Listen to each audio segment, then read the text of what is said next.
Ladies and gentlemen, welcoming you all to International Affairs. This is being broadcasted from the SATV's Gulshan studio, and today is, of course, a Thursday, 16th of April. I welcome everyone onto the program. Before discussing the latest updates from around the world, I want to introduce the panel. In the studio, we have Advocate Mohsin Rashid, jurist of the Bangladesh Supreme Court, as well as President of the Bangladesh Muslim League. I welcome you onto this program on a very busy Thursday as well.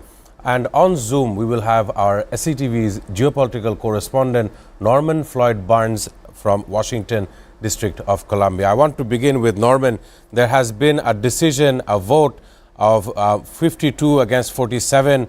This is regarding the War Power Resolution Act, allowing Donald Trump to have that kind of power so that he may undertake any kind of necessary action towards those who are not maintaining global geopolitical order. I want to begin with Norman. What are the latest updates that you have on your desk?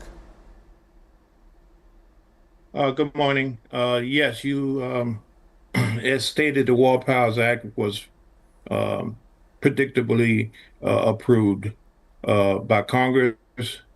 So now the president has, I guess, Congress approval to take whatever necessary actions he needs to deal with this conflict with Iran.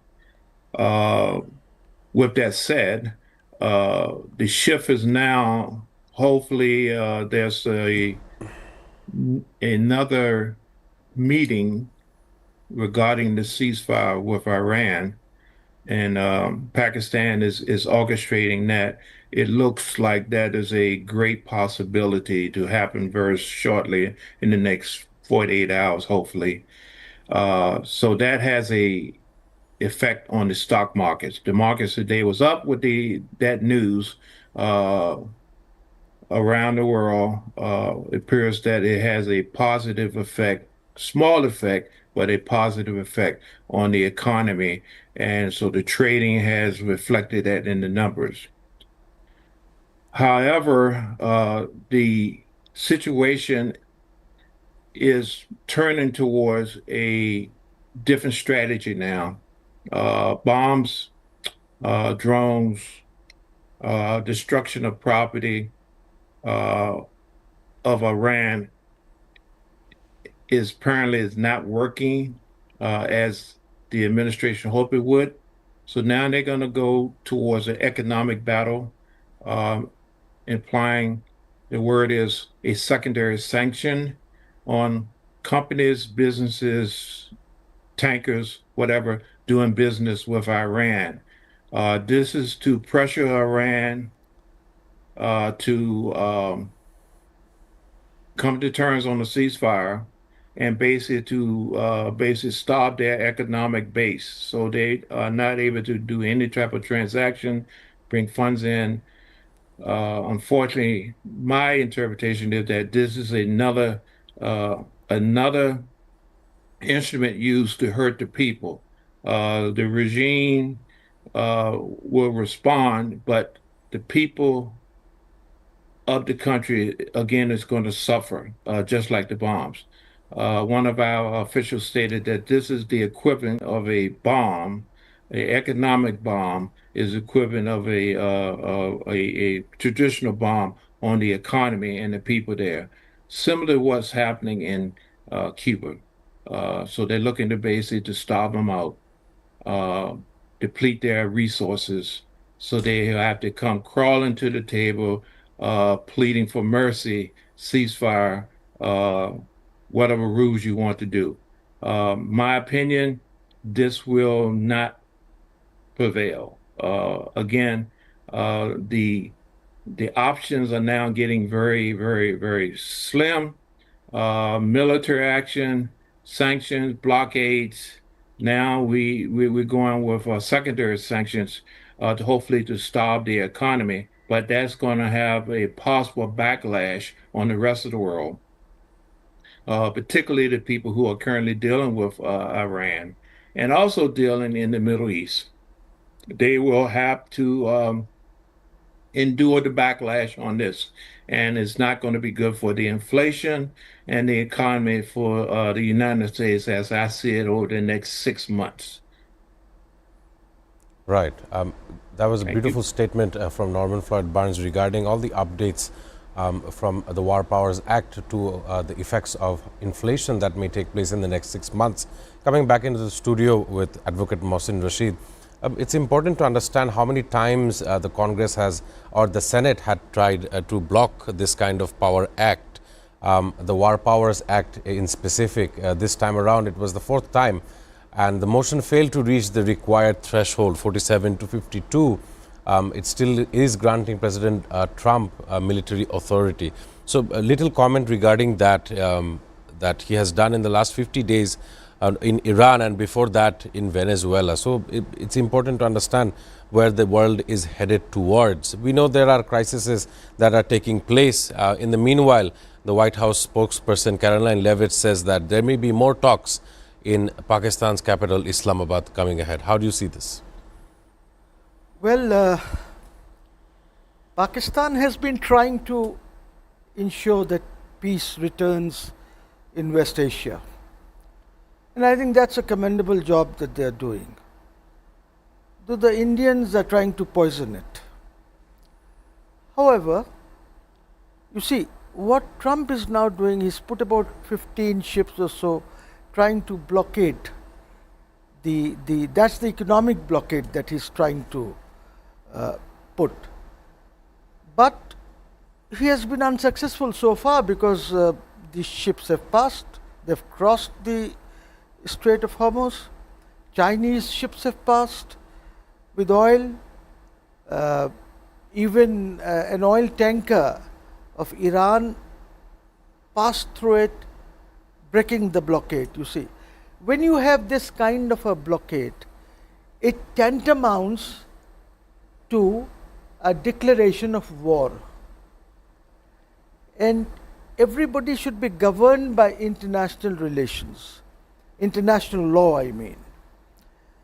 In as much as Iran is concerned, you see, they have a control, they always had a control, but it was free. Who messed it up? Donald Trump and Netanyahu. They messed it up. So now, you see, the strait is, if you look at their borders, you are allowed 12 miles or kilometers from the continental shelf as your own waters. So if we look at this strait, on one side you have got Oman, on one side you have got Iran. So between them, it is their waters, it is not international waters. Now these things are there, and mind you that Iran has not signed the laws of the sea. America also has not got it ratified by its parliament. So we have these problems. But nonetheless, whatever happens, it will be very difficult for the United States to block this strait, and economic activities will go on, except that there will be a lot of destruction.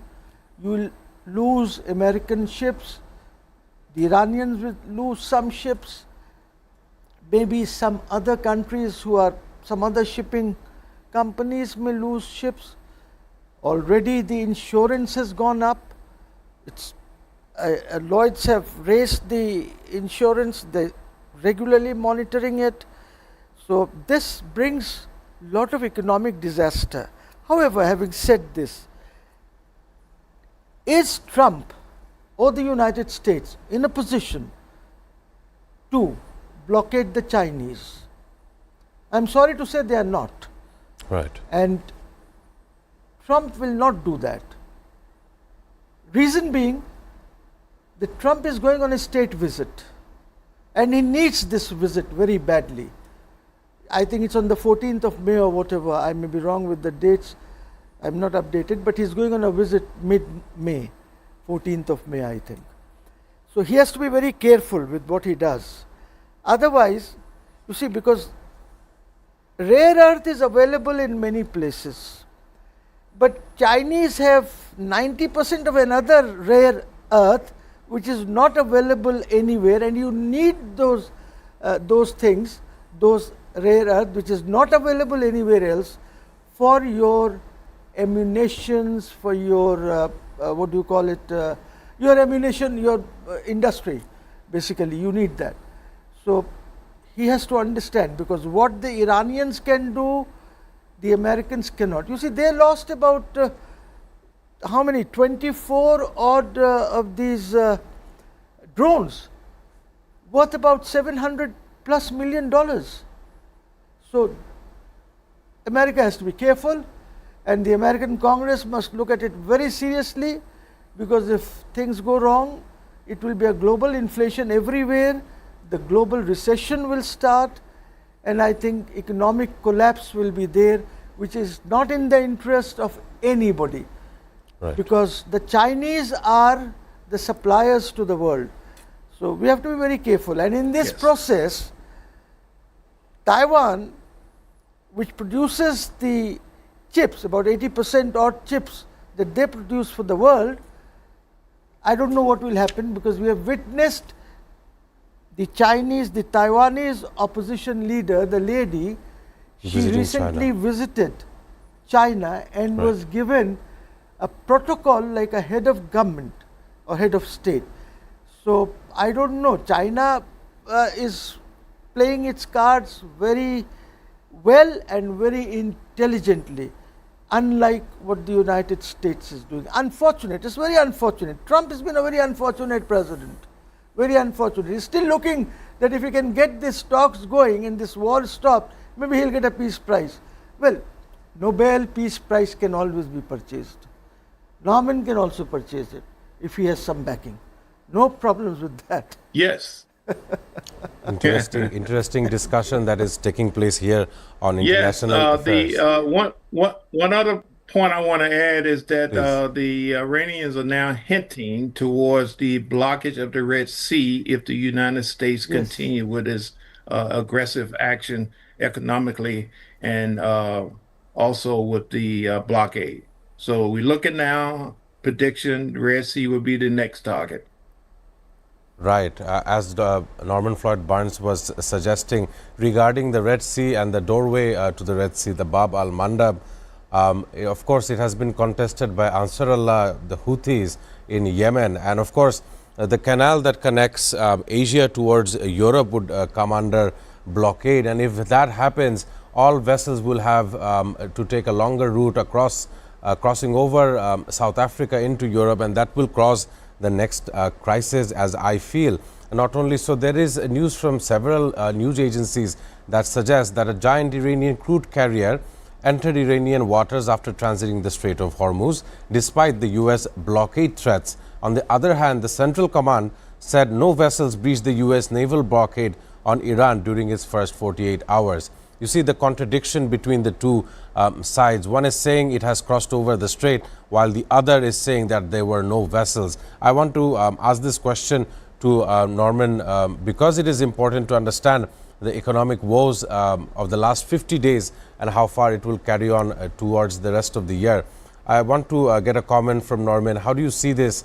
The narratives, war of narratives is now taking place. Donald Trump has moved away from a kinetic warfare and switching into an economic warfare. How do you see this, Norman? Well, it's very interesting that the shift is coming after the threat. There's a threat, then there's a pause, and now is a new shift, which tells me that the initial plan that they want to get rid of this civilization, bomb, whatever he said, is now shifting, which tells me the master plan is not sufficient to deal with this.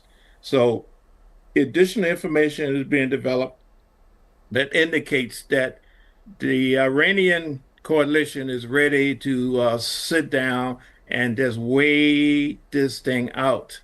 So the United States want to basically pressure them by basically supposedly affecting their economic whereabouts, their financial means to stop them so they won't be able to get goods and services in the country.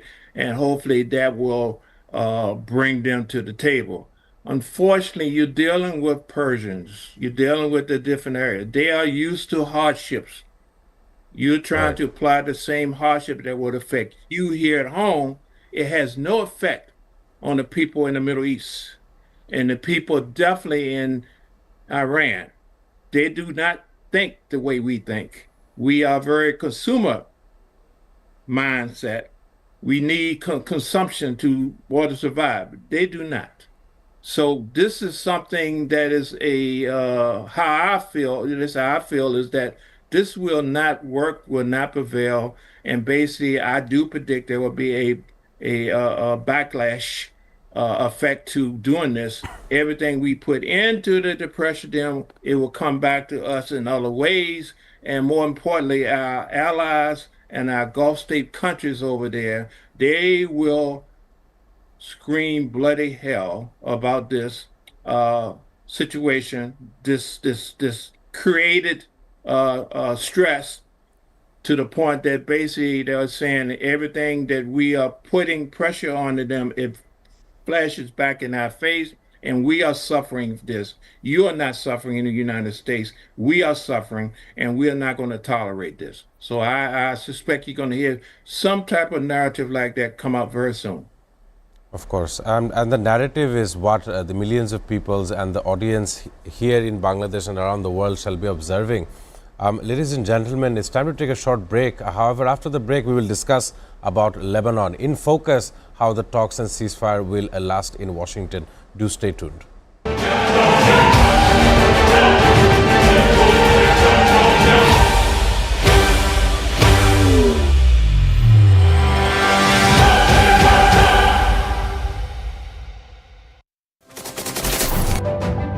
Hello and welcome to International Affairs, and my name is Shamsul Alam Panto. I don't see an easy resolution to this because every slight deviation from the plan, opening an open war conflict with them. Testing nuclear missiles. Russia's announcement of these supposedly successful testing. Special and exclusive footage that is being played on SATV screen.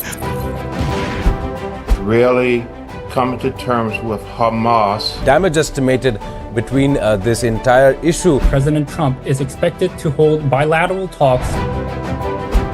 Preserving biodiversity and tackling climate change. We cannot protect the planet before we negotiate peace.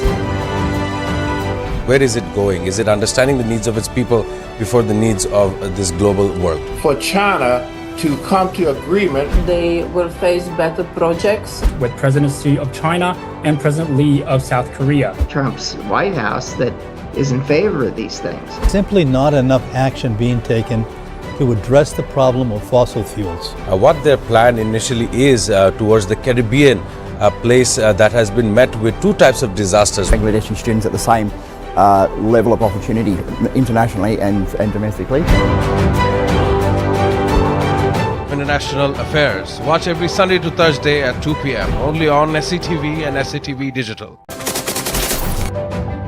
Hello and welcome to International Affairs, and my name is Shamsul Alam Panto. I don't see an easy resolution to this because every slight deviation from the plan, Opening an open war conflict with them. Testing nuclear missiles. Russia's announcement of these supposedly successful testing. Special and exclusive footage that is being played on SATV screen. really coming to terms with Hamas. Damage estimated between this entire issue. President Trump is expected to hold bilateral talks. Preserving biodiversity and tackling climate change. We cannot protect the planet before we negotiate peace. Where is it going? Is it understanding the needs of its people before the needs of this global world? For China to come to agreement, they will face better projects. With President Xi of China and President Lee of South Korea. Trump's White House that is in favor of these things. simply not enough action being taken to address the problem of fossil fuels. What their plan initially is towards the Caribbean, a place that has been met with two types of disasters. Bangladeshi students at the same level of opportunity internationally and domestically. International Affairs. Watch every Sunday to Thursday at 2 p.m. only on SATV and SATV Digital. Hello and welcome to International Affairs, and my name is Shamsul Alam Panta. I don't see an easy resolution to this because every slight deviation from the plan, Opening an open war conflict with them. Testing nuclear missiles. Russia's announcement of these supposedly successful testing. Special and exclusive footage that is being played on SATV's screen. Really coming to terms.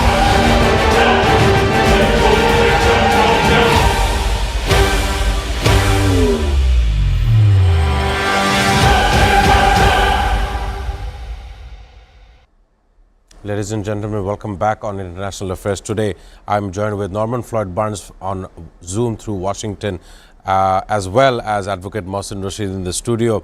Before the break, I slightly touched regarding the Lebanon issue, and I want to provide the news before I can ask some questions. The news states that at least 16 people were killed and several others injured in latest Israeli airstrikes targeting multiple areas in southern Lebanon. Of course, the strikes came after Israel and Lebanon held their first direct diplomatic talks in decades just yesterday, on day before, on Tuesday in Washington. And breaking news is now coming towards that Donald Trump is stating that Israel and Lebanon shall be talking again today in the United States. However, how important is the talks between the two sides, even though there is attacks ongoing from Israel towards southern Lebanon? Now, the southern Lebanon area that has been taken over by Israel is almost the size of New York, if not compared with the island nation of Singapore. It has intense geopolitical debates coming up. I want to begin this part with Advocate Mohsin Rashid. Phosphorus bombs that were used in southern Lebanon and to taking over Lebanon, which is illegal under the Geneva Conventions.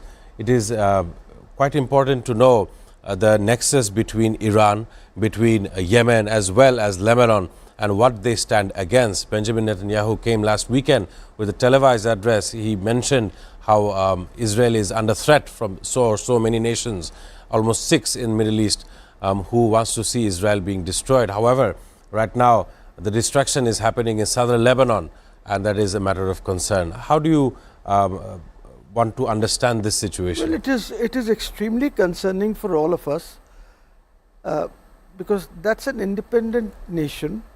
It's a member of the UN, and they are trying to take over that country. Well, that is what the Zionists want. You know, it's not the Jewish Zionists. There are lots of good people amongst Jews, lots of good people, lots of great rabbis who are opposing this war and what the state of Israel is doing. Many, lots of the majority of the Bible say. Problem is the evangelicals in the United States, because these evangelicals are essentially Christian Zionists. They account for about 25% of the US population, and you can say you have about 2% of Jewish population who are there.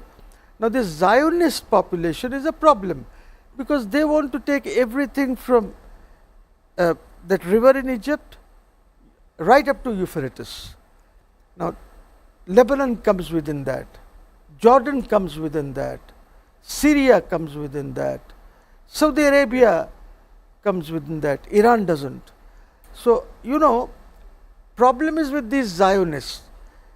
As long as you do not undo the creation of this criminal state of Israel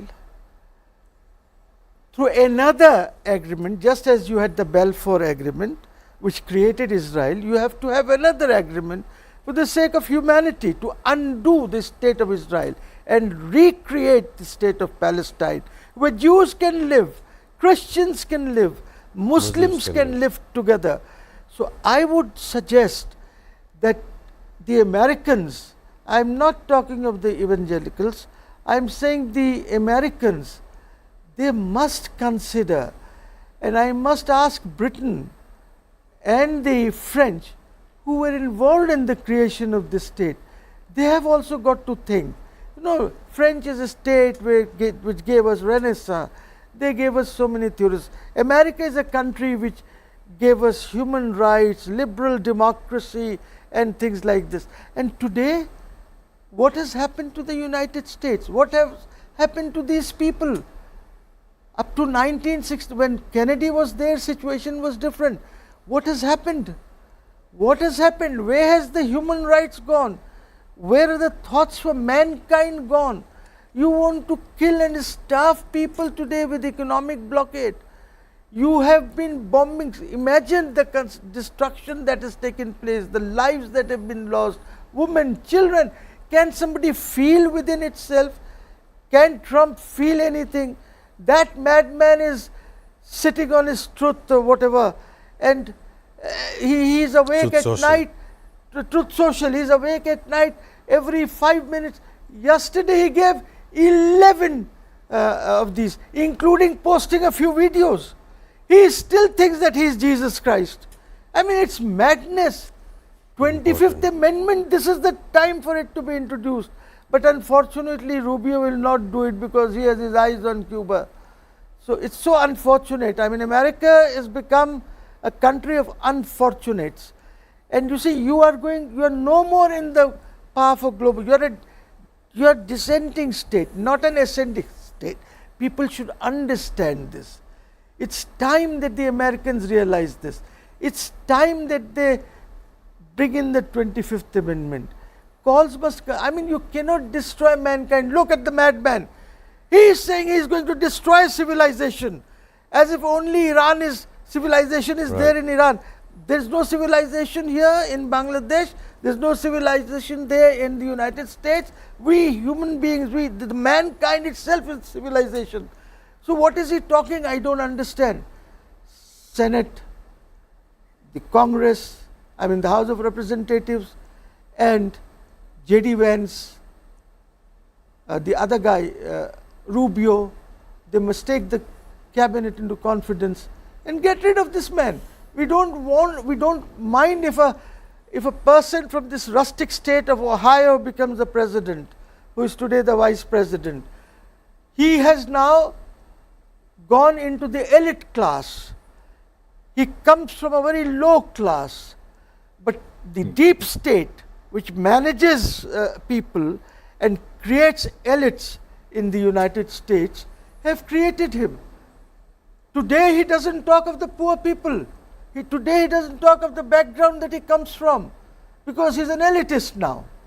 So American people have to understand. The Zionists have to be taken care of. It's not Islamophobia.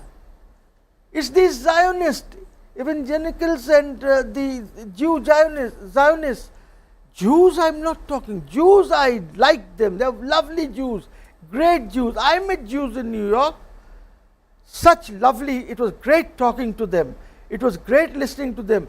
Today also I hear rabbis, when they talk of Talmud, when they talk how people should behave. I listen to Talmud even now. I listen to them. They're the good people, the great people. These Zionists are the bastards. Thank you. Sorry for my language. No, sir, I really enjoy the flavor that you add on to international affairs. Of course, emotionally speaking, some of these issues are real, and because of so, it must be given importance. Frank, I'm sorry for that little word that I used. My apologies for that to everybody who is listening. I am sure Norman Floyd Barnes would agree that he feels the same as well, being an American.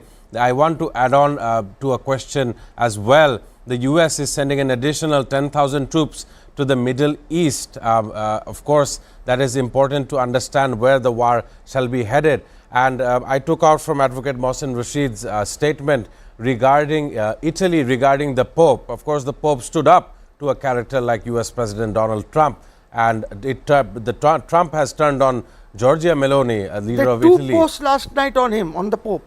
Right, and Trump was saying that she lacks courage over the US-Israel war on Iran.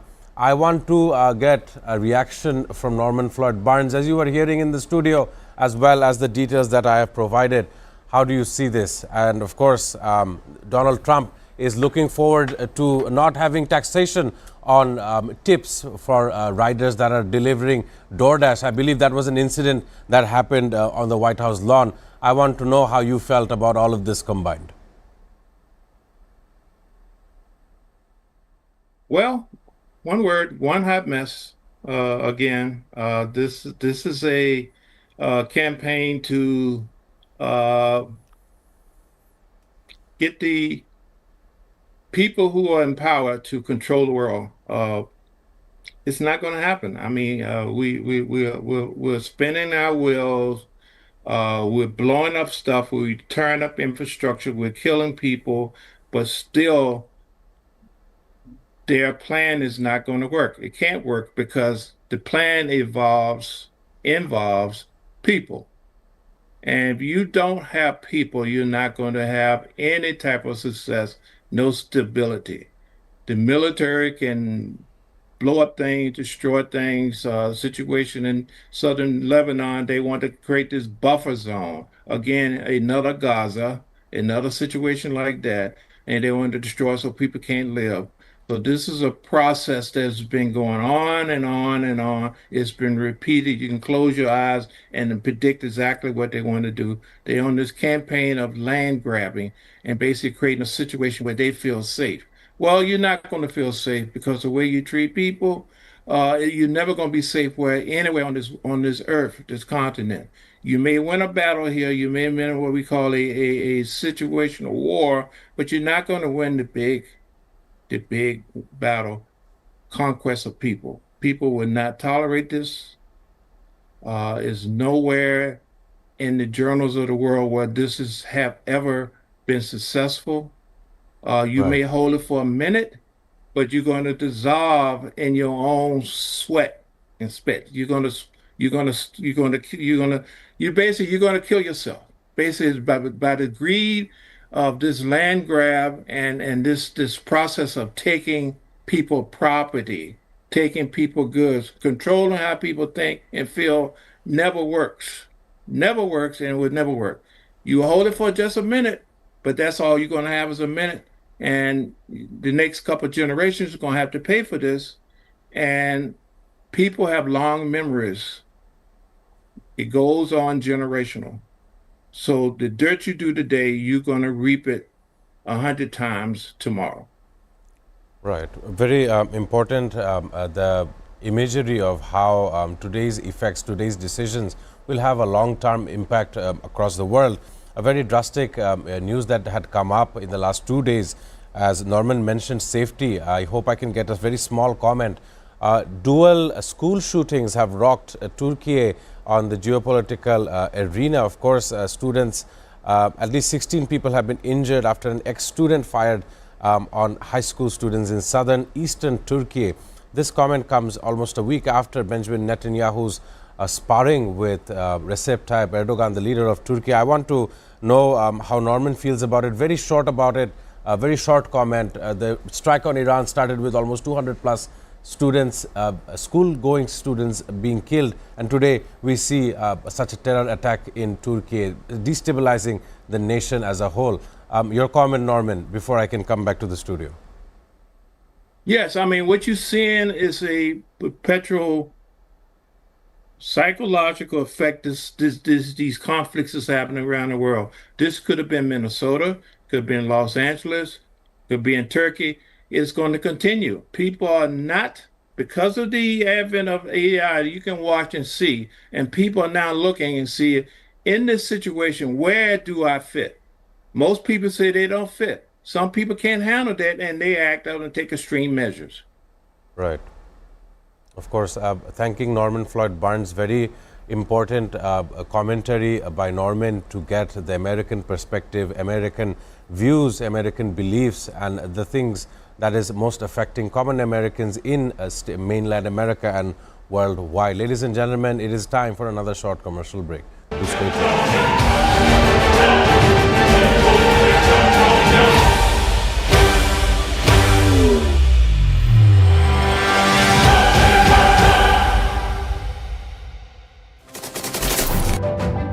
Hello and welcome to International Affairs, and my name is Shamsul Alam Panta. I don't see an easy resolution to this because every slight deviation from the plan, opening an open war conflict with them, testing nuclear missiles, Russia's announcement of these supposedly successful testing, Special and exclusive footage that is being played on SATV screen.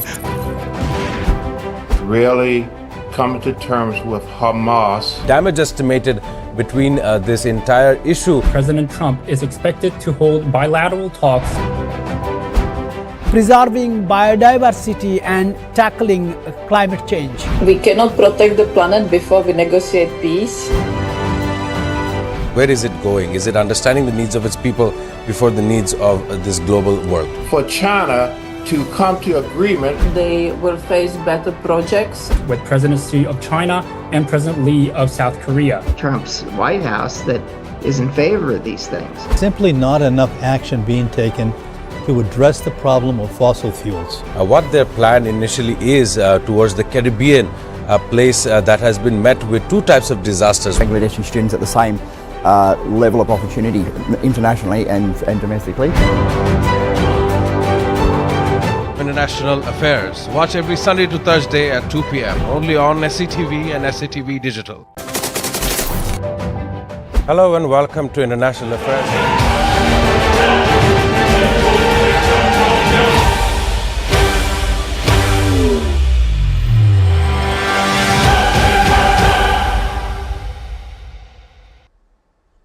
Welcoming all our viewers back on International Affairs. This has been a very tremendous, important discussion here in the studio. Thanking Norman Floyd Barnes for joining us almost on a daily basis and coming back to the issues of the world in the studio with Advocate Mohsin Rashid.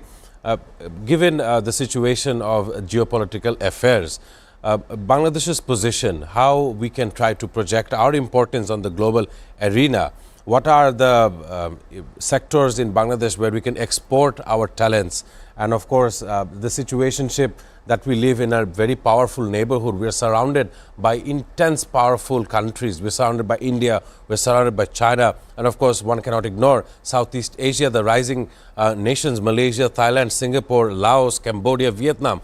All of these nations are heavy manufacturing nations. In which positions do you think that Bangladesh should focus on?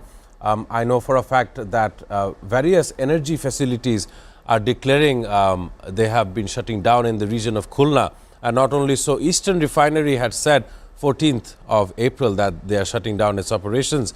However, there remains ambiguity whether that news is incorrect or correct at all. And of course, one can also see that Foreign Minister Khalilur Rahman, Dr. Khalilur Rahman, is on a tour of a week-long tri-continent tour. He'll be visiting the Antalya Diplomacy Forum in Turkey, the EU Partnership Agreement signing in Brussels, and stopover in Addis Ababa. I want to know how you are seeing this, given the current crisis of the country. Well, we have a foreign minister who is committed to the Western values of killing people, I mean the American values. He is committed to supporting the United States of America in Gaza, in whatever is happening in Lebanon, whatever is happening in Tehran or Iran, whatever. See, he is not a man who can be of any help or assistance to this country. He is going to Turkey, or he went to India, or he is going to other places, not for the sake of Bangladesh. He is going there to canvass, campaign for his presidency of UN. The United That's Nations, his yes. only purpose. You see, China did offer. China has 1 billion barrels buffer stock. They have got lot of buffer gas, LNG and other things also, which they have imported. Now, China offered to us, they refused. Because he thought if he goes and talks to Mr. Barr or whatever, the Petroleum Minister of India, he is going to get some diesel from there. No, I am sorry to say, that's not how international affairs work. You do not have that kind of a friendship or a leverage on the Indians. Leverage being the adjective or the term. Most important. You don't. So, you went on a visit thinking that Mr. Barr, the petroleum minister, his wife used to work with you in the UN or somewhere, whatever. So you have friends, family friends, and Mr. Barr would be able to give you some diesel. I am sorry, that is not how states function. Maybe Bangladesh might function that way, but if I was the foreign minister, I would not be doing that. I would be going to China, go to a power not to a descending power, the United States, go to an ascending power. The ascending powers who are changing the global outlook, who are going to change the global politics, who are changing the geoeconomics, taking the economy away from petrodollars to other currencies. You see, go there. What will you do here? Look at Pakistan.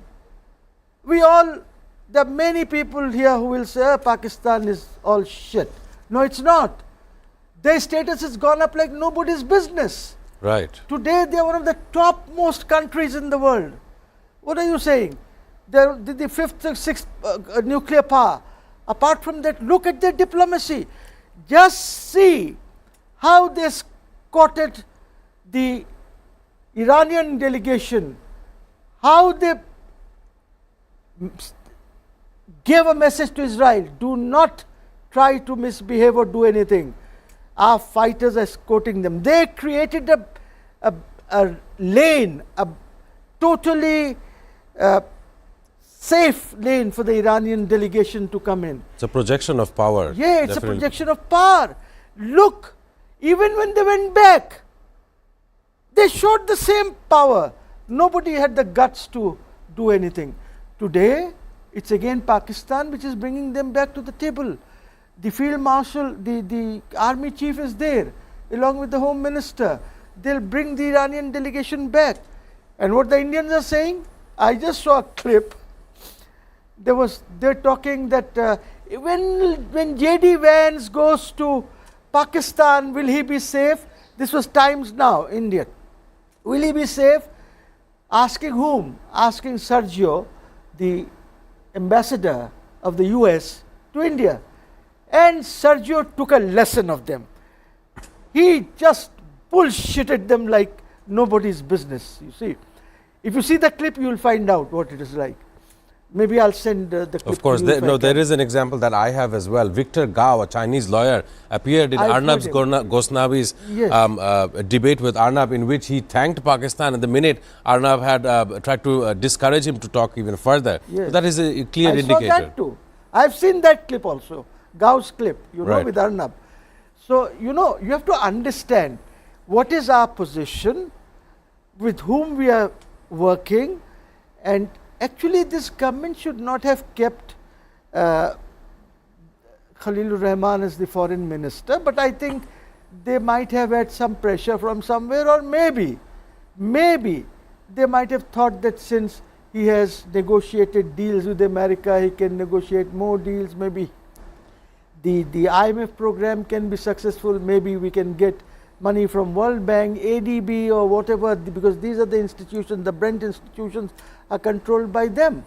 The Americans control these institutions. Right. So maybe that could be one of the reasons, but that's not how it functions. Tomorrow morning when you talk to the IMF and they ask you to raise taxes, there'll be processions on the street. They'll try to throw this government out. No, that's not how it works. Talk to your friends. Chinese are very good friends of ours.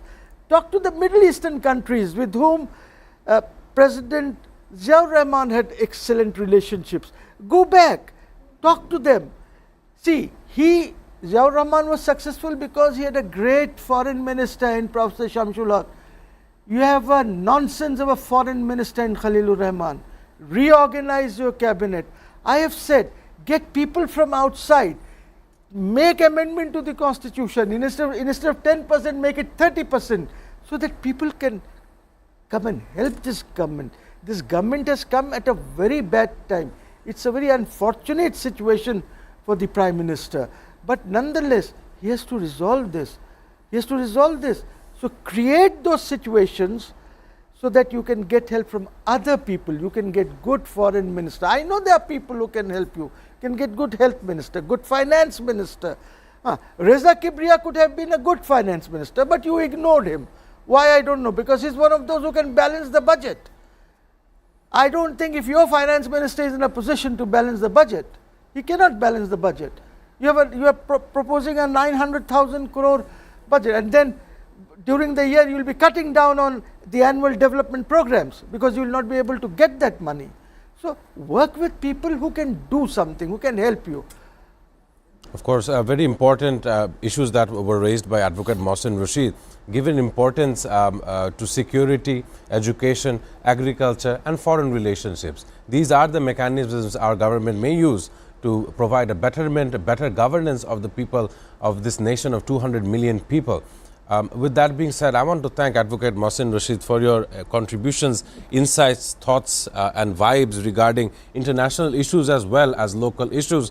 Thanking once more to Norman Floyd Barnes, who is continuously joining us from District of Columbia in United States. With that being said, I want to point out to a music celebrity very important for April 16th. Back in 2018, Kendrick Lamar became the first artist beyond the genres of classical and jazz to win the Pulitzer Prize for music. With that being said, goodbye, ladies and gentlemen. It has been a very interesting week for geopolitics. I shall catch you all on Sunday.